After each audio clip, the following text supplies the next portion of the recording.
At McGovern Law, our philosophy is simple. Deliver experienced, practical legal counsel efficiently and effectively while keeping ourselves accessible and responsive to our clients. We aim to redefine the way firms and attorneys provide legal counsel to startups and established businesses, funds and venture capitalists, investors, real estate developers, and industry professionals. Our goal is to provide a comprehensive, no-nonsense, one-stop shop solution for all our clients.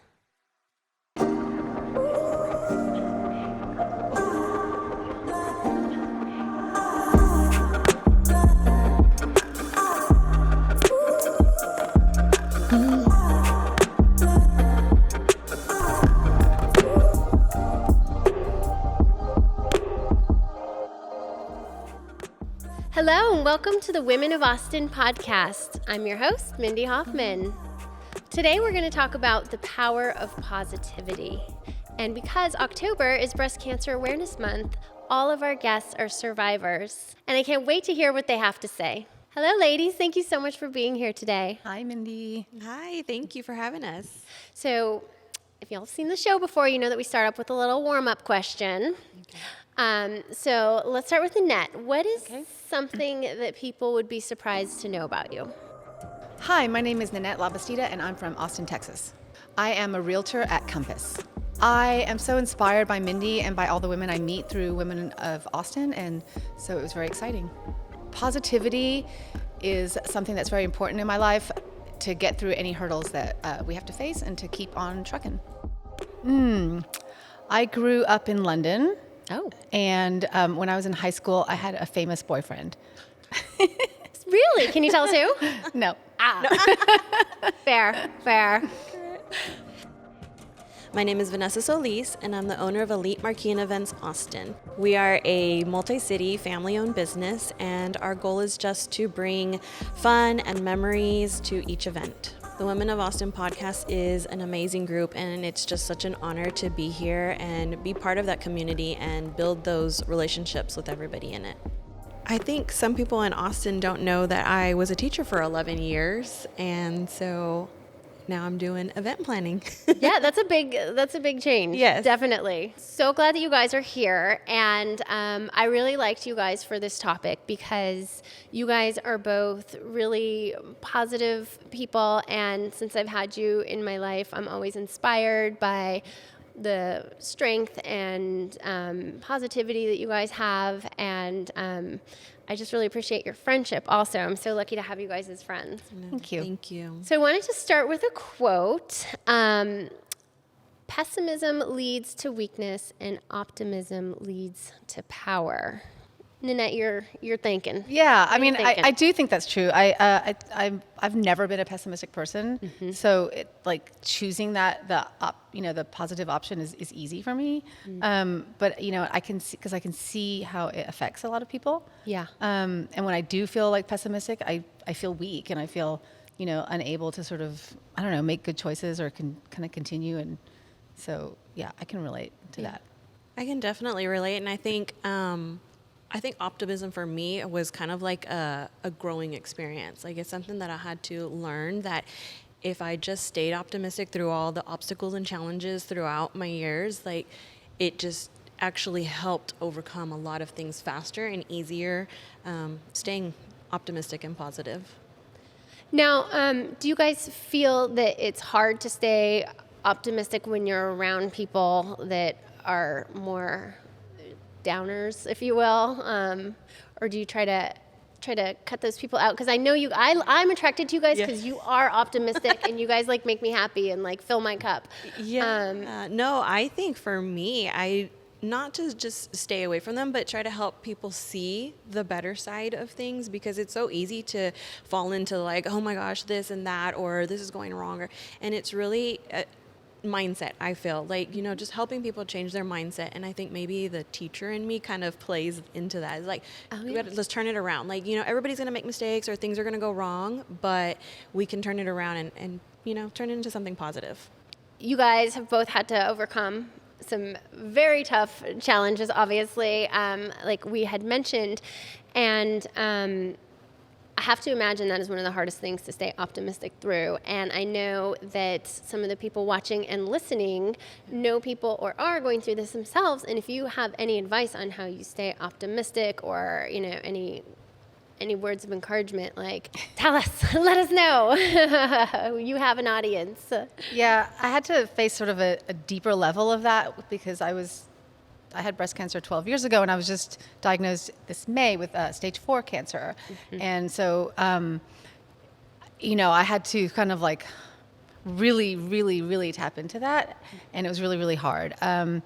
But I would say that using that as like sort of my compass to follow even when it was hard, always like looking for positive things to do, what makes me feel good, even you know, regardless of what it is. And that's how I would like stay positive. And I just know that I have to stay positive to survive.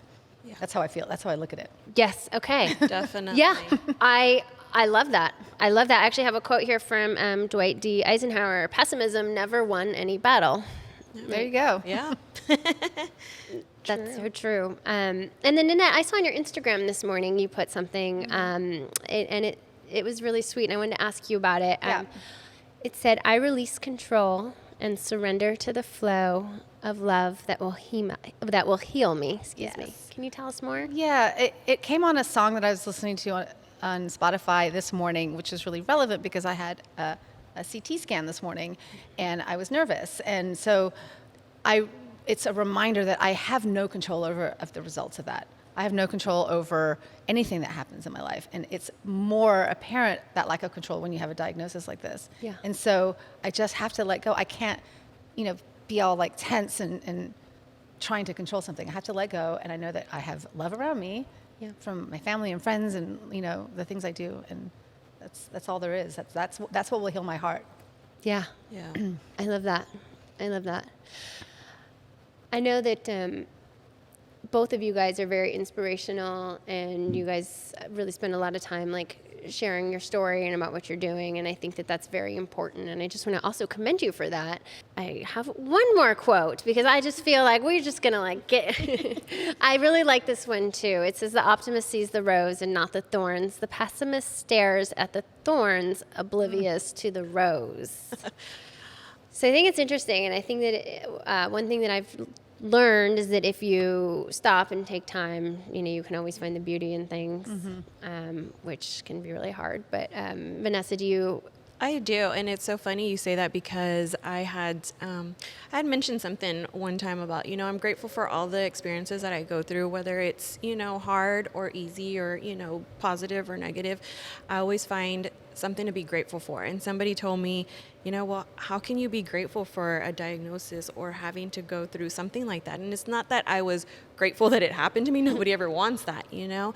It's more of what it taught me throughout the journey. And I have definitely learned a lot through the last year about, you know, having to rely on support, being able to give up things that, you know, are not in my control, and really just staying positive through it, not just for myself, but for people around me. Because what I noticed was, you know, not only was I affected by it, but the people around me were too, just as much. You know, family and friends, they didn't know, you know, what to say, what to do, how to help, how to cope. They were trying to cope along at the same time I was. And so just having all that support and positive, you know, throughout the journey was really, really helpful. Now, I think that that's important that we're talking about the support. And when people want to support you and don't know how, or accepting support, Nanette, I know that you and I have talked about that a little bit. I'd love to just kind of hear your experience with. Yeah, you know, you really learn how to, I'm sure you know what I mean, how to take the support, for one thing, you know, and I'm a really like independent, busy person, and you know, I can just do it all, you know, I'm a single parent, I just do it all. And to like really like figure out how, you know, when people say, oh, I want to help you, and you have to sometimes tell them, like, this is what I need. Like today, someone went with me to my appointment who I wouldn't have thought would want to, but I needed someone, and I asked them. And so, yeah, you really have to sort of be open to the support and allow it, and just, you know, even if you think you don't need it, because then you do. Yeah. Yeah, just being open, just like you said, just have the open arms just as much as they want to pour the love too, and like for you to just let them. It's actually nice and rewarding, because I think I'm the same as you. Like, no, I got it. Like, I've got all my limbs, I've got everything. You know, I can keep going and keep doing. But learning to take a step back and take care of yourself and let others take care of you has really been something that helped me tremendously. Totally. Now, that also must have gone into your businesses too, because you guys both own your own businesses and, you know, work really, really hard. And so I can imagine that that also you also need some help in your business. Yeah. Yeah, How's that work.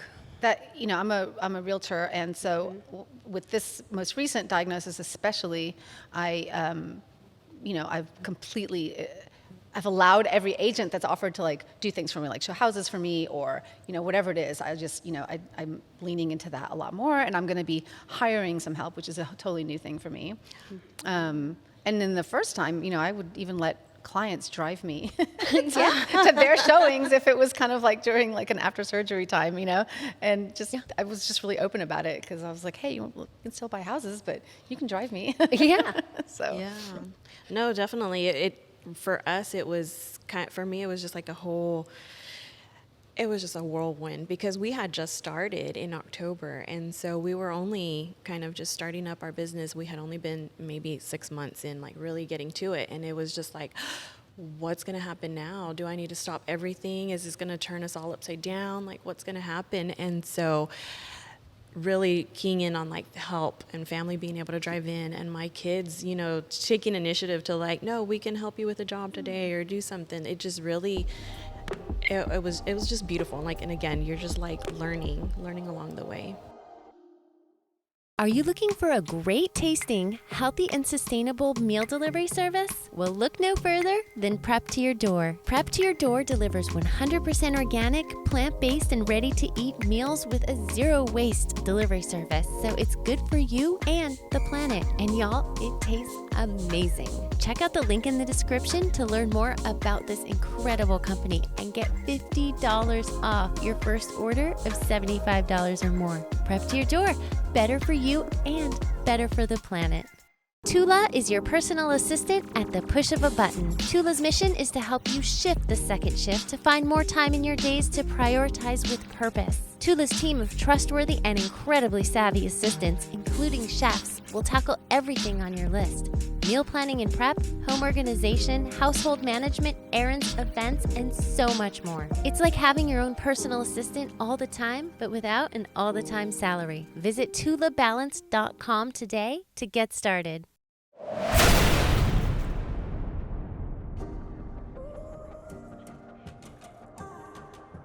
Hey, I'm Mindy, and I'm the founder of Women of Austin. Today, I wanted to talk about the power of positivity. That's a really important topic to me, because I think that we can all use a little more positivity in our life, and it really is powerful. Today, I'm excited to talk to our guests because both of them are breast cancer survivors, and October is Breast Cancer Awareness Month, and both of these women are just incredible, hardworking, positive, excellent, amazing women. Today we're shooting at 5 Soul Wine Co. Y'all have to check this place out if you haven't been. They have pickleball courts, indoor-outdoor space for the family, and it's just a nice, relaxing, chill place to be. And of course, they've got lots of wine. I also wanted to ask you guys, switching gears a little bit, about toxic positivity. What the heck is that? Well, I wanted to talk about that a little bit, because Yes. I said earlier that it's kind of my natural mode is to be positive and not pessimistic. But I think that sometimes I realize, especially this last 3 months, that I was getting scared of any time that I would feel negative feelings, that like, oh gosh, if I'm thinking negatively, then I'm not going to heal as well, and so I was like, I'm only going to be positive, and I wasn't allowing like fear and anger and uncertainty and just sadness. That's a big one, to sit in my body, because I thought that was going to be negative to my body. Oh, so, yeah. Yes. It's important to and I've been learning that it's really important to allow those feelings. So now I'll cry or journal or tell someone or whatever, have those feelings, and then they don't stay in you. They actually don't. You just kind of let them through. So that's, I think like sort of like gripping onto positivity is not the best. Yeah. Not the most beneficial. Yeah, I think it's like too, like all about the balance between the two, because I think I'm with you too. Like, it's like, oh no, I'm starting to feel negative, or it's, it's going to feed off into the, my family, or it's going to, show. And you get those feelings of like, oh, I've got to be this. And so at the same time, my husband has really been helpful in that sense, because he's like, sometimes you just need to cry. Sometimes you just need to let it out. Sometimes you need to let go of those feelings so that you can be positive and do better. And so, again, relying on that support and help, it kind of helps you navigate the whole situation. Yeah. And how do you guys stay positive? Like, are there special things that you need to do to yourself, like that you do every day, or that you do in particular, that I can copy so I can do it? I mean, I'm pretty into sort of ritual and routine, and I'm very much of a meditator and a spiritual person. So like my morning is very kind of sacred with, I do various kinds of meditations. One of my favorite one is called tapping, which I'm not going to explain, but it's really amazing, and it really helps me kind of shift if I am kind of feeling scared or uncertain or not full of hope. So yeah, meditating and dancing. Yeah. Putting on music and dancing around my house. And my rebounder that I know that you love. Yes. That's just like, jumping, it's just fun and it feels good. So I put on music that I love and jump and dance. And those are like key. Oh my gosh. See, that's why I love doing this show, because like I know those things, right, and I forget, and now I'm going to go home and start dancing and jumping But you're right. When you dance, it just feels, you happy-fire. Yeah. Like it's literally like it just happifies me. Like you can't not be happy if you're listening to whatever music. It can be any music that you love. And just let go. Yeah. It's so true. It's so true. And sometimes even like just letting the words kind of sink in. Sometimes you hear things, you're like, oh, like, maybe I needed to hear that today. Or it's just kind of the music. I think for music, lyrics, it just helps bring that. I think for me though, I do rely on like journaling, like getting those emotions out. So journaling is a big one for me, but also taking time to stop, because if y'all know, I know Mindy knows me, I'm just like, go, go, go, go, go. And so learning to take some time to stop and just rest, and, whether it's watching TV or reading a book or making a meal or whatever it is, just something that's calming, relaxing. I think that's for me is how I help stay positive. Another one is comedy. Like I wasn't really that into comedy before. I mean, but like I'm sort of like, I don't know, I'm seeking things that make me laugh a lot more. Like laughing. That makes sense. That makes sense. I actually, I was binge watching Euphoria, and I don't know if you guys know what that is, but it is like dark and deep, and like it is like teenagers doing all kinds of things, right? No. And then like I have a daughter, and I'm like, oh no, is that what it's like now as a teenager? But like I noticed that as I was watching, like I was in my mood, I was so down. Yeah. So I'm like super sensitive to stuff like that now more than ever. So oh my gosh, yeah, lighthearted. Yeah. Yeah. Yes. Like Ted Lasso. Yes, please. Yes. Like, oh man. Okay. Yeah. I need to pay more attention to what I'm watching. And then what about exercise? Does that help like keep your overall mood up, or do you guys do it? Because I'm the worst about it. I've been lazy lately for the last like 3 years, but everyone else I know says it's great and helps their mood and stuff. Yeah. I mean, it always has in the past, but it's been hard for me to get back into exercise since this diagnosis, because I actually felt sick, I've been like, not well. So I'm easing into it. So walking is now that there's a little bit of cooler weather at 7 a.m., like that, walking is becoming, I know in the past that's helped, and I'm hoping to bring more of that back. Yeah, the walking for me, I don't run. So like I always say I'm the Baymax of the family, because there's that little clip where he's like, I am not fast. Yeah, like I do not do the running, but walking, or, just with the dog, evening walks. But you're right, the cooler weather is definitely going to help. And so like getting outside and being in nature. And have you guys ever heard of or done grounding? I mean, I kind of do it in my backyard, like I try, but I don't know. I read it was 15 minutes and I have a hard time standing in my grass for 15 minutes. Yeah. I've tried. I think I had heard of it one time and I was like, well, I guess I was kind of grounding. I always like to be barefoot. Like I don't really like shoes. So it's like being barefoot. I guess I'm technically kind of. Yeah, I'm going to explain this wrong, but grounding, for anyone who's listening that doesn't know, probably look it up for the real explanation, but for now, it's like getting barefoot, right? And touching the nature and the ground and getting energetically connected to the earth. I read somewhere recently that like just 20 minutes in nature is really like good for your sort of psyche and positive outlook. And, so maybe I'll try to take walks, not just in my neighborhood, but somewhere a little bit more naturey, like here. Some green space. Yeah. Last time I went on a hike by myself, I got very, very lost. That would scare me. Yeah. But I was just the green belt. Like it was fine. I got out. Introducing the new Women of Austin community. You asked, we answered. We have created a special online community where we can stay connected between events without the distractions of your typical social media platforms. You'll find exclusive content, in-person member-only events, discounts from local businesses, and so much more. Become a founding member today at womenofaustin.community.com. Women of Austin would like to thank our community sponsors. Hot Works Austin Lakeline at Anderson Mill Road and FM 620. Torch those calories in a third of the time with their virtually instructed infrared sauna workouts. Open 24 hours at Hot Works Austin Lakeline. Dave's Ultimate Automotive. With 6 locations, there's sure to be one near you. Visit davesultimateautomotive.com and become a part of the Dave's family today. Magic Robot. Does your company use Salesforce? Get valuable hidden data that only Magic Robot can deliver. MagicRobot.com. Elite Marquee and Events. High quality LED marquee letters and more to help create an unforgettable celebration at Elite Marquee Austin. Do you feel like also, as far as like staying positive, are there people in your life that you can call or go to where like if you're not feeling it and they'll always be the one that picks you up? Or do you feel like you're that person for some people? I think for me, my mom, like, when I start feeling like, oh gosh, what am I going to do? Or what's coming next? She's just like got that calm vibe of like, it's fine, just keep going. That's her thing, just keep going.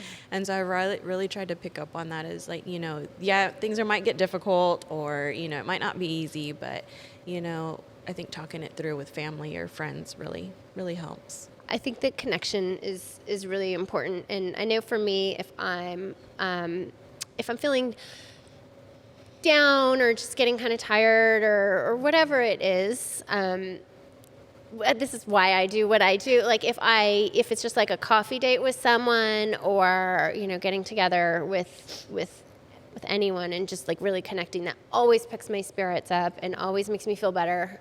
So that's something that's really special that works for me. And because then I don't have to go work out apparently or like get barefoot in the grass. Take you for coffee. No, I'm just kidding. Balance, everybody. Well, I can't believe it. We're out of time already. What? No. That was really fast. Yes, the old I could talk forever. I know. Thank you so much for being here and for just sharing your positivity today. And I love you guys, and I hope to see you again soon. You will. Thank you. Thanks. All right. Thanks so much for joining us today on the Women of Austin podcast. A new episode premieres twice a month right here on the Women of Austin channel. Make sure to subscribe and hit that notifications bell so you never miss an episode. Make sure to follow us on Instagram at women_of_Austin. My name is Mindy Hofman. I hope you'll join us for our next episode of the Women of Austin podcast.